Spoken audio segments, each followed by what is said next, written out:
What's up, everyone? Welcome back to the Cinema Corner. Today we are going to be reviewing One Battle After Another, which is the latest film from director Paul Thomas Anderson. And if you don't know who Paul Thomas Anderson is, I suggest you change that because he is one of the most universally acclaimed contemporary directors. Some of my favorites of his include Boogie Nights, There Will Be Blood, and Punch Drunk Love. Leo DiCaprio stars as Pat Calhoun, a former member of a revolutionary group known as the French 75. They do things like blowing up government buildings, disrupting their banks, and breaking illegal immigrants out of detention centers. I don't know when this film was shot, but yeah, unfortunately, there's no way to avoid the political relevance of that last one. Pat is living in hiding under a new identity because 16 years ago, when he was still a member of the French 75, he became involved with Perfidia, another member of the group who would go on to rat out other members after being arrested in a botched bank robbery that turned violent. Pat, now going by Bob, lives in a secluded home with he and Perfidia's now 16-year-old daughter, Willa. But Colonel Stephen Lockjaw, played by Sean Penn,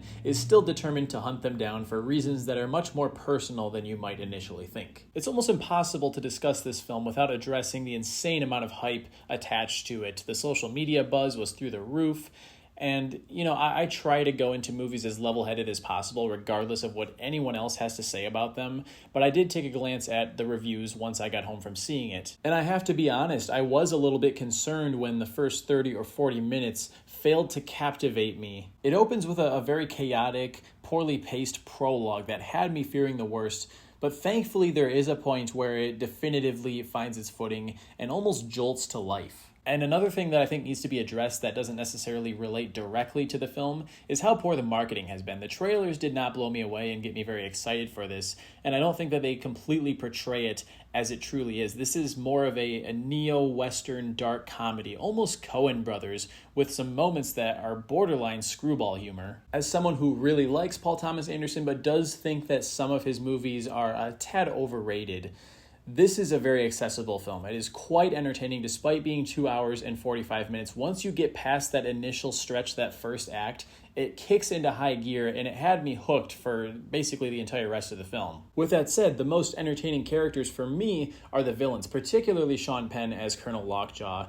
This is an insanely committed performance, might be one of Penn's best ever. The performance is not going to work for everyone, and even I will admit, as much as I love the energy that he's bringing, there are times where I think he goes a little bit too eccentric and comically unhinged to the point that it pulled me out of the experience. But despite the fact that he's playing a total shitbag human being, there are layers to his character, and it's both funny and captivating to see what he's going to do next. Chase Infinity as Willa is easily the most relatable and easy to root for of the bunch because she's unfortunately being raised under the burden of her father's crimes and his enemies' bigoted operations. She never asked for any of this. There is a bit of a father-daughter journey to it, and I really like when the film leans into that, but it could have done so much more with it as well. DiCaprio is good, but his character, despite being coined as the protagonist early on, is perhaps the least remarkable of the cast, and that's not entirely his fault.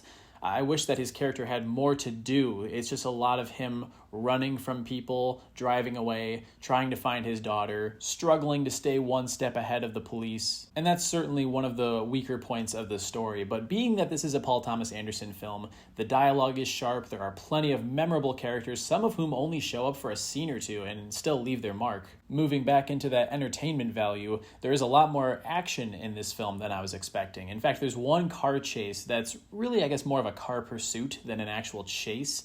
It takes place on a hilly road, and Anderson has the camera on the inside of the cars as they drive over the hills. And so each time one of the cars goes over the peak of a hill, you're looking and anticipating to see if the other car is approaching from behind. It is so tense that I glanced down and realized that I was gripping my armrests. And for better or worse, it's a very difficult film to predict. There are a lot of unexpected directions and twists towards the end. Some of them work for me, while others don't. I think the climax is excellent, but the resolution and closing scene left me wishing for a bit more. In the end, One Battle After Another, it's really good and easily a contender for the best film of the entire year.